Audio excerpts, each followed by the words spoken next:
बिस्मिल्लाहिर्रहमानिर्रहीम। अस्सलाम वालेकुम। मैं हूं Mohammad Awais Qureshi. Biology class 9th का second chapter solving a biological problem. तो स्टार्ट करते हैं हमारा आज का topic. Class 9th second chapter का नाम है सॉल्विंग अ बायोलॉजिकल प्रॉब्लम्स। इसके मेजर कॉन्सेप्ट्स क्या पढ़ना है इसमें हमने पढ़ना है सबसे पहले बायोलॉजिकल मेथड के बारे में। अब बायोलॉजिकल मेथड में साइंटिफिक प्रॉब्लम्स, जो हमारे पास एक साइंटिफिक प्रॉब्लम्स हैं, उन्हें किस तरह हम सॉल्व करें, हाइपोथेसिस क्या होती है, रिडक्शन और एक्सपेरिमेंट वगैरह। फिर इसी तरह जब आपके पास थ्योरी होती है, लॉ होती है और प्रिंसिपल्स, ये क्या होते हैं, इनमें फ़र्क क्या होता है। फिर डेटा की ऑर्गेनाइजेशन है, डेटा एनालिसिस है और मैथमेटिक्स है, मतलब इसका integral part of scientific process. तो ये तमाम की तमाम चीज़ें हमने पढ़नी है सेकेंड चैप्टर में सॉल्विंग अ बायोलॉजिकल प्रॉब्लम्स में। तो चलते हैं, इस चैप्टर स्टार्ट करते हैं। स्टेटमेंट है आपकी बुक की, साइंस जो है वो सिस्टमेटिक स्टडी है हमारे पास नेचर की, और how it effects us and the environment, और वो किस तरह हमें और हमारे एनवायरनमेंट पर असरअंदाज होती है। इसी तरह हम लोग नॉलेज हासिल करते हैं चेंजेस के बारे में, जो हमारे माहौल में चेंजेस आती हैं, ठीक है, उनके बारे में हम स्टडी करते हैं। और जो इन्वेस्टिगेशंस हैं, फिर जो हमारे पास प्रॉब्लम्स आती हैं, उन्हें हम किस तरीके से सॉल्व कर सकते हैं। तो ये तमाम की तमाम जो चीज़ें हैं आपके पास, ये कहलाती हैं साइंटिफिक मेथड। साइंटिफिक मेथड दरअसल क्या है, ये सीरीज़ होती है स्टेप्स की, जिन्हें हम फॉलो करते हैं, और इन्वेस्टिगेटर्स जो होते हैं वो आंसर हासिल करते हैं ख़ास क्वेश्चंस का अबाउट द नेचुरल वर्ल्ड। अल्लाह ताला का बनाया हुआ जो निज़ाम है, उसमें जो लाइफ है, क्योंकि हम बायोलॉजी में लाइफ की स्टडी करते हैं। अब उसमें जो प्रॉब्लम्स हैं, बहुत सारी प्रॉब्लम्स हैं, और उन प्रॉब्लम्स को हमने समझना होता है, उन प्रॉब्लम्स को हमने हल करना होता है, एक रीज़न जानना होता है, आंसर हासिल करना होता है, कैसा क्यों है, क्या है। जिस तरह आपकी तो इस बुक में जो एग्ज़ाम्पल है वो मलेरिया की है, लेकिन मैं थोड़ा सा आपको पीछे लेकर जाऊं तो मैं ये बताऊं, जब ज़िंदगी की इब्तदा हुई, यानी कि ओरिजिन हुई, तो दो ग्रुप थे। एक ये ग्रुप बिलीव करता था कि जो लिविंग ऑर्गेनिज़म्स हैं जानदार से पैदा होते हैं, और एक वो ग्रुप था जो ये बिलीव करता था कि जानदार गैर जानदार से पैदा हो जाते हैं। अब ये एक प्रॉब्लम थी हमारे लिए ना, कि जानदार ही से पैदा होते हैं या गैर जानदार से पैदा हो जाते हैं। अब ये प्रॉब्लम सॉल्व होने में सैकड़ों साल लगे, मतलब 100 साल से भी ऊपर लगे, ठीक है। तो बात यहाँ पर ये है कि हमारे पास बहुत सारी इस तरह की प्रॉब्लम्स आती हैं। अब उन प्रॉब्लम्स को हमने हल करना है, उन प्रॉब्लम्स को हमने सॉल्व करना है, तो उसको हम कहेंगे साइंटिफिक मेथड। अब बायोलॉजिकल मेथड और साइंटिफिक मेथड, यानी कि जो साइंटिफिक मेथड है, तो जब बायो की स्टडी करेंगे तो हमारे पास बायोलॉजिकल मेथड कहलाएगा। अब बायोलॉजिकल मेथड में जो ब्रांच है, ये बायोलॉजिकल मेथड जो है, ये ब्रांच है साइंस की, जो कि कंसर्न्ड है स्टडी ऑफ लिविंग थिंग्स और ऑर्गेनिजम्स, और advancing knowledge by formulating, questioning, collecting data about it through observation and experimentation. देखिए, साइंस के बारे में जब हमने शुरू में पढ़ा था ना, जब बायोलॉजी की हमने डेफिनेशन पढ़ी थी, तो वहाँ पर ही मैंने आपको समझाया था कि साइंस का मतलब ये होता है कि जब आप किसी भी चीज़ के बारे में नॉलेज हासिल करें, उसकी डेटा की कलेक्शन करें, उसके सवालात के जवाबात को जानें, तो आपको ऑब्ज़र्वेशन करनी है और एक्सपेरिमेंशन, यानी कि ऑब्ज़र्वेशन और एक्सपेरिमेंट के बिना आप साइंस में किसी भी बात को इंक्लूड ही नहीं कर सकते। आपकी बात जब तक साइंस में शामिल नहीं होगी, जब तक आप उसे ऑब्ज़र्वेशन और एक्सपेरिमेंशन से साबित ना कर दें। तो बायोलॉजिकल मेथड में हमने क्या करना है, हमने जो लिविंग थिंग्स हैं उनके बारे में जो मालूमात हासिल करनी है, उनके सवालात हैं, उनकी जो इंफॉर्मेशन है, उसको इकट्ठा करना है, जमा करना है। ये जितने भी काम आपने करने हैं, वो सब आपने जो है वो ऑब्ज़र्वेशन एंड एक्सपेरिमेंशन के ज़रिए ही करने हैं। और फिर आपने क्या करना है, testing hypothetical answers about living things is called biological method. अब जो हाइपोथेटिकल आंसर आपके पास आ रहे हैं, आपने उसको क्या करना है, टेस्टिंग यानी कि उसको चेक करते रहना। यानी कि आप क्या करते हैं कि एक्सपेरिमेंट को बार बार रिपीट करते हैं, अपने ऑब्जर्वेशन को बार बार रिपीट करते हैं, और अपनी जो डेटा कलेक्शन होती है यानी कि जो आपका एक पूरा प्रोसेस होता है उसको बार बार चेक करते हैं मुख्तलिफ मराइल से गुजारने के बाद, कि गोया जो बात हम कर रहे हैं या जो थ्योरी हम बनाने जा रहे हैं या जो लॉ बनने जा रहे हैं वो ठीक भी है या फिर नहीं। तो एक पिक्चर, एक यहाँ पे फिगर इन्होंने दी है, उस फिगर के मुताबिक समझते हैं। ये एक फिगर है जो आपकी बुक में है, फर्स्ट पेज पर ही है, और यहाँ से आपको समझाया जाता है कि बायोलॉजिकल प्रॉब्लम क्या है। जैसे कि आपके पास एक बायोलॉजिकल प्रॉब्लम आई, और वो बायोलॉजिकल प्रॉब्लम जैसे मैंने डिस्कस किया आपको, जैसे मैंने बताया आपको, जैसे मैंने आपको बताया बायोलॉजिकल प्रॉब्लम क्या होती हैं, कि जानदार से पैदा हुए यानी कि बायोजेनेसिस या ए बायोजेनेसिस, या जानदार खैर जानदार से पैदा हो गए, या फिर मलेरिया का सबब क्या होता है, ठीक है, यानी कि मलेरिया किस तरह होता है। अब एक बायोलॉजिकल प्रॉब्लम आपके पास आ गई है, अब आपने क्या करना है, उस बायोलॉजिकल प्रॉब्लम को सॉल्व करना है, उसको हल करना है, और ये जानना है कि इस प्रॉब्लम की वजूहात क्या, यानी कि ये जो मसले मसाइल हैं इनकी क्या वजूहात है, ये किस वजह से होते हैं। तो सबसे पहले आप क्या करेंगे कि ऑब्ज़र्वेशन और प्रीवियस नॉलेज को जमा कर कर ऑब्ज़र्वेशन करेंगे, ठीक है, related observation and previous knowledge. आपने क्या करना है, सबसे पहले आपने उस प्रॉब्लम के बारे में नॉलेज इकट्ठी करनी है, मालूमात जमा करनी है, यानी कि डेटा की कलेक्शन करनी है। आपने चीज़ों को मुख्तलिफ़ तरीक़ों से जानने के लिए चीज़ों की कलेक्शन करनी पड़ेगी कि ये जो वजूहात हैं, ये जो मसले मसाइल हैं वो किस वजह से हो रहे हैं, ठीक है, उनकी क्या वजूहात हैं। तो जब आपके पास एक ऑब्ज़र्वेशन हो जाएगी, यानी कि ऑब्ज़र्वेशन का मतलब होता है मुशाहिदा। जब आप क्या कर लेंगे, मुशाहिदा कर लेंगे, मुशाहिदे का मतलब होता है गौर व फ़िक्र करना, ठीक है।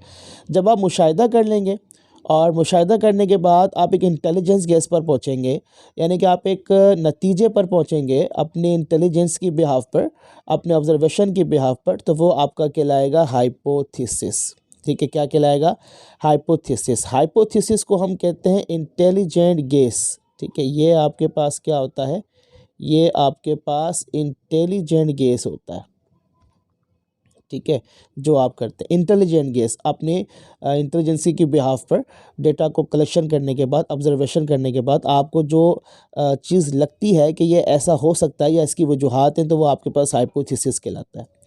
हाइपोथेसिस के बाद क्या होता है कि आपको क्या करना पड़ता है, हाइपोथेसिस को एक्सप्लेन करना पड़ता है। अब एक्सप्लेन करने के लिए वक्त आपके पास दो चीज़ें होती हैं, एक होती है इंडक्टिव रीजनिंग और नंबर सेकंड पे होती है डिडक्टिव रीजनिंग। अब इंडक्टिव रीजनिंग और डिडक्टिव रीजनिंग को आगे जाके डिस्कस करेंगे डिटेल में कि क्या होती हैं, किस तरह होती हैं। देन फिर आप क्या करते हैं, जब आप इंडक्टिव रीजनिंग और डिडक्टिव रीजनिंग के मरहले से निकल जाते हैं तो फिर आपने एक्सपेरिमेंट करना होता है, यानी कि सबसे पहले आपने क्या करनी है, ऑब्जर्वेशन करनी है। ऑब्जर्वेशन करने के बाद आपने एक्सपेरिमेंट करना है, ठीक है, आपका तजुर्बा करना है। तजुर्बा अब जब आपका हो जाएगा तो तजुर्बे के बाद देखना ये है कि आपकी जो ऑब्ज़र्वेशन थी और जो आपका एक्सपेरिमेंशन था वो राइट है या फिर रॉन्ग है, यानी कि जो आपका एक्सपेरिमेंट है वो आपकी ऑब्ज़र्वेशन को सपोर्ट करता भी है या नहीं, या आपकी ऑब्ज़र्वेशन बिल्कुल मुख्तलिफ है और आपका जो तजुर्बा है, जो एक्सपेरिमेंट है, उसका जो रिज़ल्ट आता है वो बिल्कुल मुख्तलिफ आता है। अब डेटा कलेक्शन और डेटा एनालिसिस होगी, यानी कि तजुर्बे को देखा जाएगा, आपकी ऑब्ज़र्वेशन को देखा जाएगा।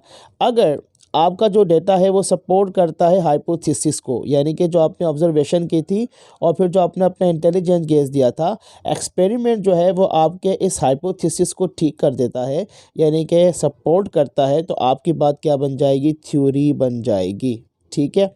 लेकिन अगर आपका ऑब्जर्वेशन और एक्सपेरिमेंशन दोनों ठीक नहीं होते, यानी कि ऑब्जर्वेशन जिसकी बिहाव पर आपने हाइपोथेसिस दिया था, अगर आपका एक्सपेरिमेंट ये कहता है कि हाइपोथेसिस जो है वो गलत है, ये हाइपोथेसिस मैच ही नहीं करता, सपोर्ट ही नहीं करता, तो फिर आपकी जो बात है वो थ्योरी नहीं बनेगी, बल्कि फिर आप क्या करेंगे, दोबारा से एक नई ऑब्जर्वेशन की तरफ जाएंगे, नई हाइपोथेसिस की तरफ जाएंगे, ताकि जो आपकी बात है वो क्या बन जाए, थ्योरी बन जाए, और इस प्रॉब्लम का, बायोलॉजिकल प्रॉब्लम जो आई थी, इस प्रॉब्लम का हल निकल आए, इस मसले का हमें हल मिल जाए कि ये जो प्रॉब्लम है या ये जो मसला है वो किस वजह से हो रहा है।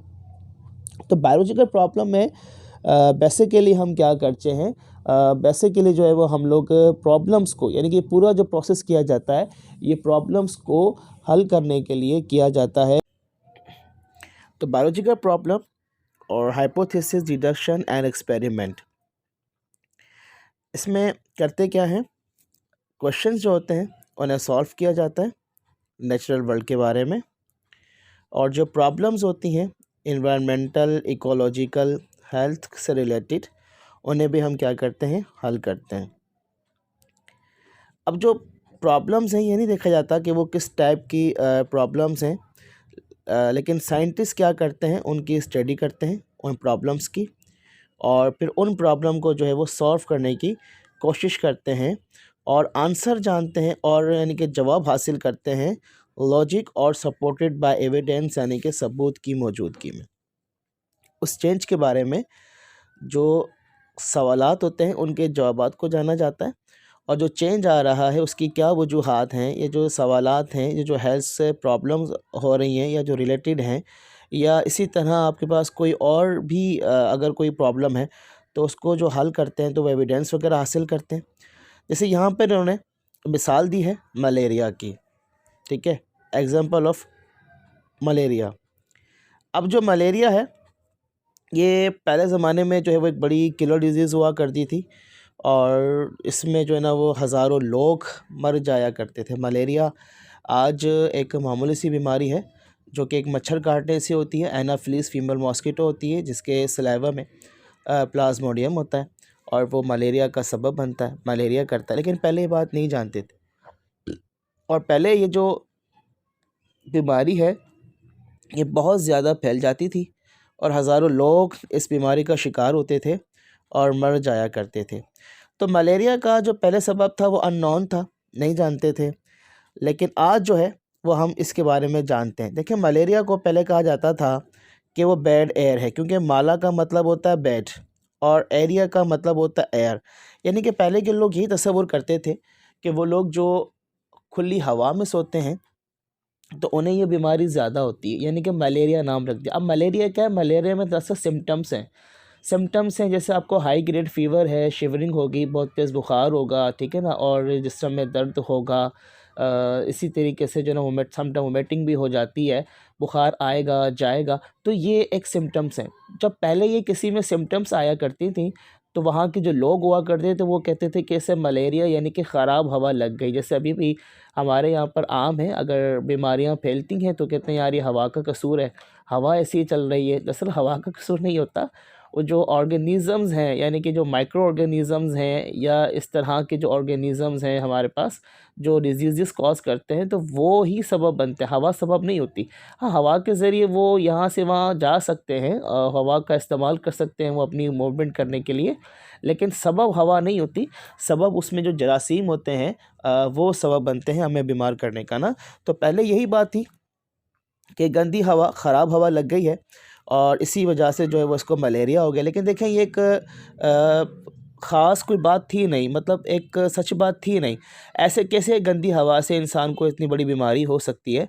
तो साइंटिस्ट ने अब इस बात को जाना कि मलेरिया किस वजह से होता है, यानी कि जो ख़राब हवा है, इस ख़राब हवा के पीछे रीज़न क्या है।